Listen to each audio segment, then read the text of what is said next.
In this video, I will discuss some important facts about early presidents' foreign policy. There's another kind of policy known as domestic policy, and that's when the president deals with issues within the United States. Domestic policy is different than foreign policy. Foreign policy has to do with dealings outside of U.S. borders, and we're going to look at some foreign policy and the early presidents. So make sure and open to your notes section, take good notes, and contact me if you have any questions or you need clarification. So of course we all know the first president was George Washington. The second president was John Adams. Third was Thomas Jefferson. The fourth was James Madison. And the fifth was James Monroe. And we're going to be taking a look at their foreign policy in this presentation. George Washington, maybe the most famous president, being the first one and being on the dollar bill, was famous for many, many things. But he was very clear on his foreign policy, and in his farewell speech as he was leaving the presidency, he said, "It is our true policy to steer clear of permanent alliances with any portion of the foreign world. There can be no greater error than to expect or calculate upon real favors from nation to nation." So Washington is recommending that in the future the United States steers clear of any permanent alliances or friendships with any portion of the foreign world.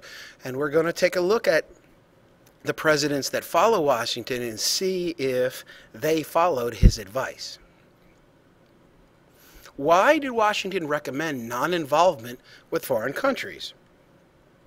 Well, remember, this is the late 1700s, so involvement in foreign affairs, any kind of foreign conflicts that we have today, Washington could never have dreamed of.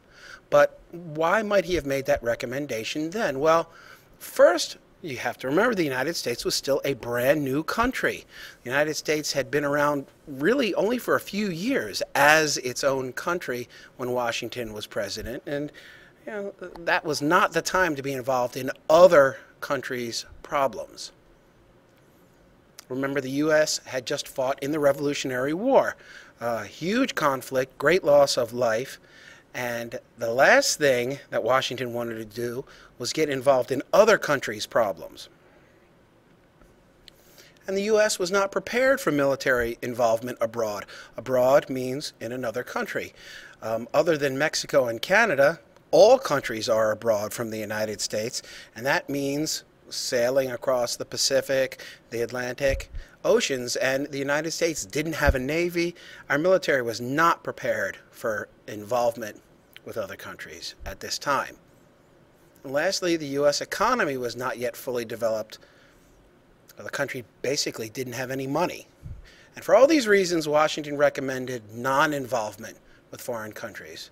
So what do you think? If we fast forward to 2014, do you think the United States should be involved with other countries? How much or how little? It's an important question that you should ask yourselves, and politicians and citizens ask themselves this question every day. It's a tough question, and I don't know if there's any right answer. What do you think?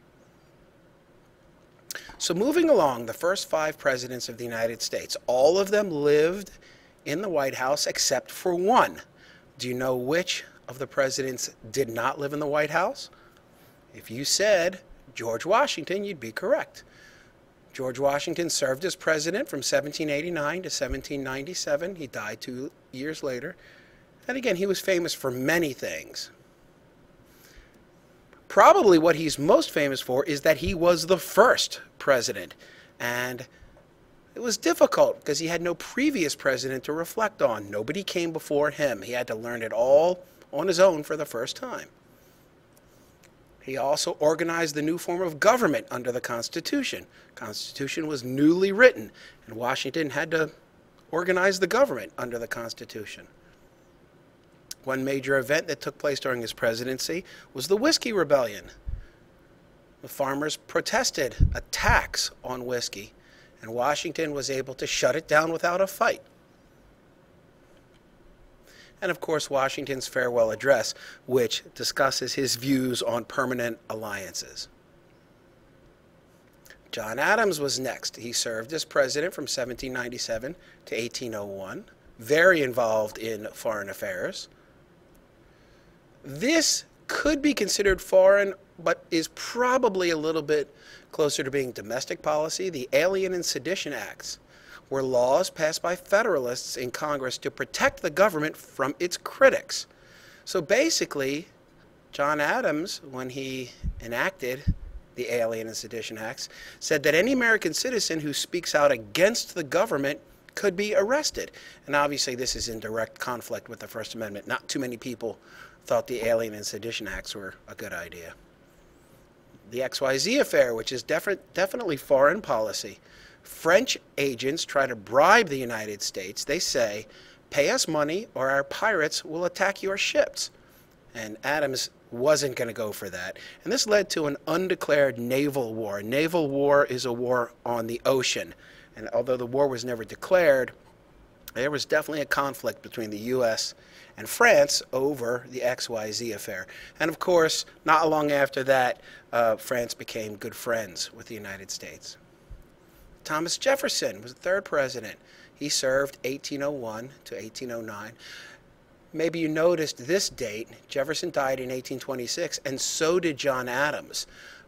They knew each other for most of their lives, and not only did they die on the same year, but they died on exactly the same day, 50 years to the day from the time that they both signed the Declaration of Independence. Kind of an interesting fact.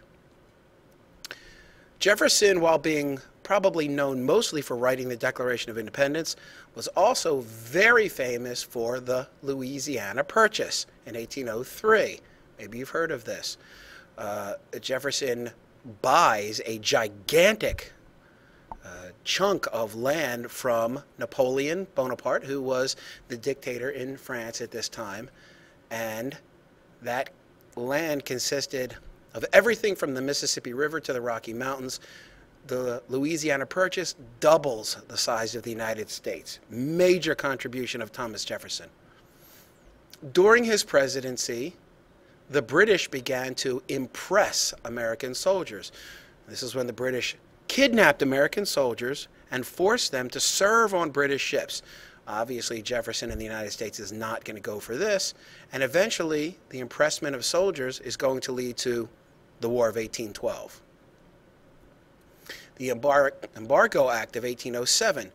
American merchants were prevented from trading with all foreign nations, which was probably not very popular because the way that merchants make money is by trading, and this was an attempt to cut off any interactions with foreign nations by instituting an embargo.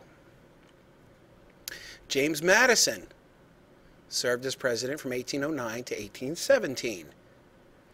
Madison, during his presidency, had to deal with the War Hawks, who were members of Congress who wanted to declare war on Great Britain. Why did they want to declare war on Great Britain? Because of impressment, and members of Congress had gotten word that the British were encouraging Indians to attack American settlers in the West. And that angered the War Hawks and made them want to go to war with Great Britain. Of course, during the War of 1812, one of the major battles was at Fort McHenry, which is in Baltimore. This was where the Star-Spangled Banner was written by Francis Scott Key as he watched the Battle of Fort McHenry from a British ship in the Inner Harbor. And finally, Madison signed the Treaty of Ghent, which ended the War of 1812, signed by the U.S. and Great Britain, ending the War of 1812, which actually ended in 1814, and both countries agreed to return to the way that they had been before the war. Lastly was James Monroe, the fifth president, served 1817 to 1825, and Monroe's main contribution was the Monroe Doctrine, which Monroe created. It was a document. Monroe's statement forbidding foreign countries from colonizing in the Americas. He makes it known to the world that no country may colonize in the Americas, which is not only the United States, but all of North America and all of South America. And he said if a country tried to colonize, it could mean war. So the Monroe Doctrine is basically saying that if any foreign country tries to settle any part of North or South America, the United States could go to war with them. And it prevented the United States from interfering in European conflicts and wars. So let's jump back to Washington's farewell speech. He said, again, "'Tis our true policy to steer clear of permanent alliances with any portion of the foreign world." Now let's think about that for a second, and let's think about what Adams did, what Jefferson did, what Madison did, and what Monroe did, and ask, were they able to heed, which means to listen, to follow Washington's advice? Now, you're going to need to be able to answer this.